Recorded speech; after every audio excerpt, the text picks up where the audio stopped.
Good morning guys. Today we're unboxing battery charger. It's called Noco Genius1 battery charger or maintainer. So imagine, dati ang battery charger ay napakalaki. Ngayon ay napakaliit na po siya guys. So it's a smart product, I guess. So come on, open po natin. Ito siya, your charger. Open po natin. Samahan po ako. So, natin gunting.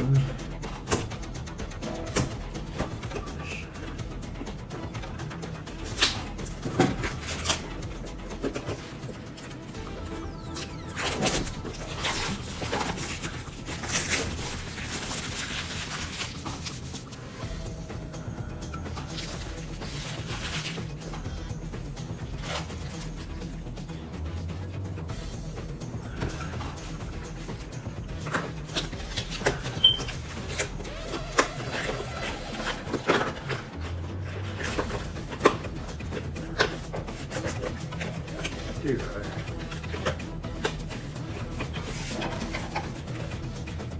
So this is Noco Genius1 battery charger. So what's inside is, of course, the main part. Okay, buti na lang pwede siyang sa kanya pwede dito sa Canada.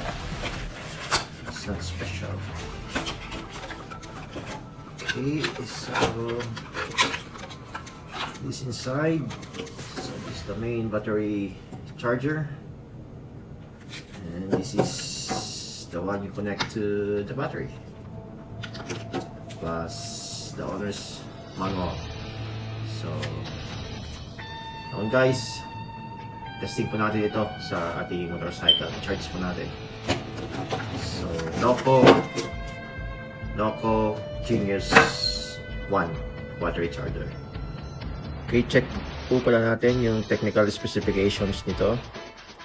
So nakalagay po dito, design in USA, made in Vietnam. Ang kagandahan pala nito, ang input po nito ay 100 to 240 volt AC, 50 to 60 Hz. So auto volt po siya. Pwede po siya sa 110, pwede po siya sa 20, pwede po siya sa 50, pwede po sa 60 Hz. So pwede po siya sa Pilipinas. Then meron po siyang selector dito if you charge 12 volts battery and 6 volts battery. Then 12 volts battery, meron dalawang o tatlong selection or dalawa, AGM and lithium. Then yung wire niya, meron po yung fuse na kasama. Meron po siyang fuse, so any excess voltage po ay mag-trip po yung fuse. Then hiwalay po ang yung connector. So pwede na siya ikabit doon sa coupler mamaya. Ito po yung coupler, female and male. So that's it, come on, charge po natin yung battery natin ng aking motor. So dito po tayo ngayon sa loob ng aking garage. So ito po yung motorcycle CB600. Low battery po siya. So gawin po natin, connect po natin itong dalawang connector. Of course, ang red is positive.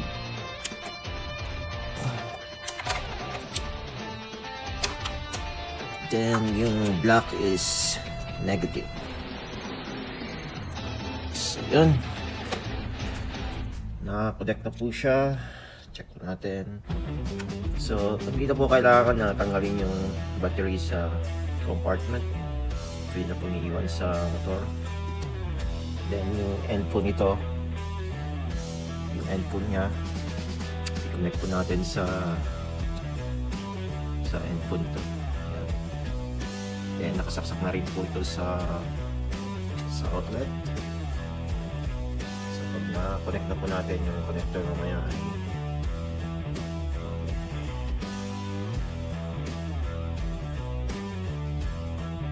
connect natin mamaya.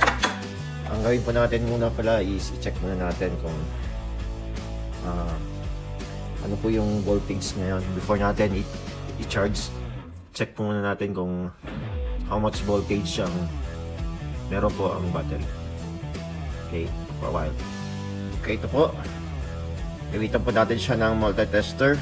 So, set po natin sa 20 volts DC yung ating multimeter. Then, check po natin how much voltage so meron po ngayon. So, positive sa pula. And yung black probe is negative. So, let's check.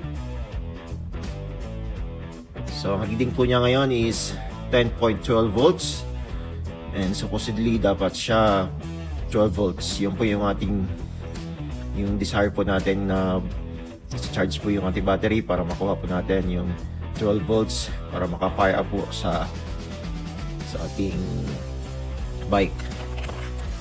Kasi ngayon, sa 12 volts na yan, hindi po siya makaka-fire up. See, hindi ko makayang pailawin. So, charge na po natin. Okay, connect po natin ito. So, hado na ako. Kaya ko po na gawin habang hawak ko po yung camera. So, this is the female, I guess. This is the male. So, very straightforward. Meron naman po, hindi ka po magkamali kasi meron po siyang slot. Sige po, i-connect po natin. I don't know kung kaya po siya na may hawak po ang camera. Success, connect na po siya. Okay. Then now let's switch on this thing. Mode 12 volts. And now it's charging. So the manual said that kung ma-fully charged na po yung battery, ay mag-turn into green na po itong indicator. So I don't know kung i-select ko natin sa EGM, lithium, I don't know, dyan na tayo sa 12 volts. So meron po siya selector kung EGM, lithium, 12 volts. So let's see after a few hours. So yun lang po ang basic connection, very straightforward. Connect to the battery. Oh, by the way, check na natin kung nag-i-increase ba yung reading na. Okay, 0. Oh, so it says 13 volts. So meaning nagta-charge po. Nagta-charge po ngayon yung ating Noco Genius1. Kasi meron po siyang reading na nakuha. Okay, balikan po natin yan after few hours or maybe para mas maganda, mas matagal. Check mo natin yung naka-fix ba yung mga connector para po hindi masayang.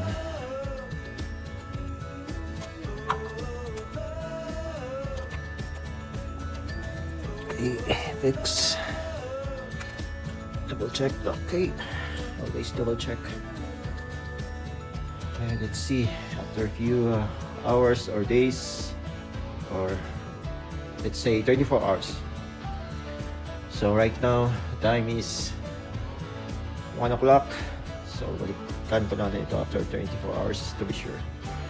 And let's see kung kaya ba niyang i-start yung motorcycle na with a low battery. Okay.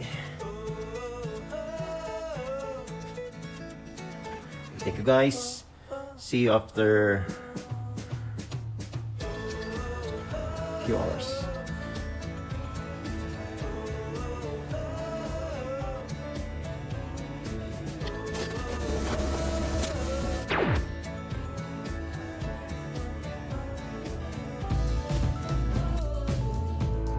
Okay guys, I'm back. So after 24 hours of charging using the Noco Genius1, so this is the moment of truth.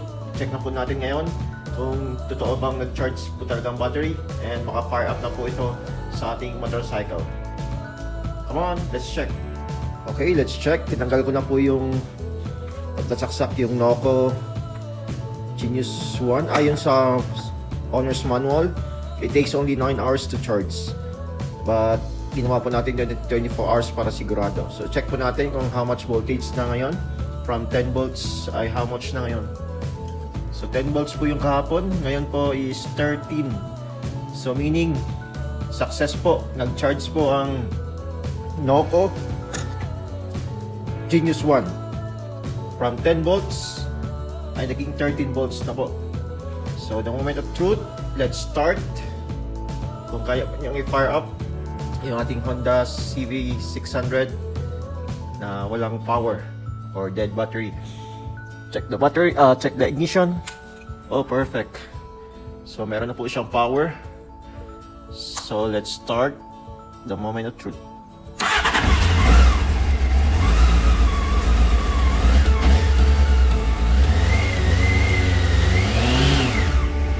So success po mga kapatid. Guys, napa-andar po niya o na-charge po niya ang battery, and now umandar na po yung aking CV600 na dead battery. So yeah, genius po talaga ito. It's a smart charger. It takes only 9 hours but I take ginawa ko pong 24 hours.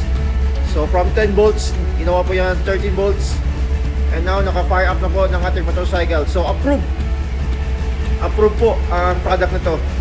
So just for 60 bucks, 69 bucks, meron na po tayong battery charger. So highly recommended po, highly recommended ang Noco Genius1. So that's it. So this is my bike.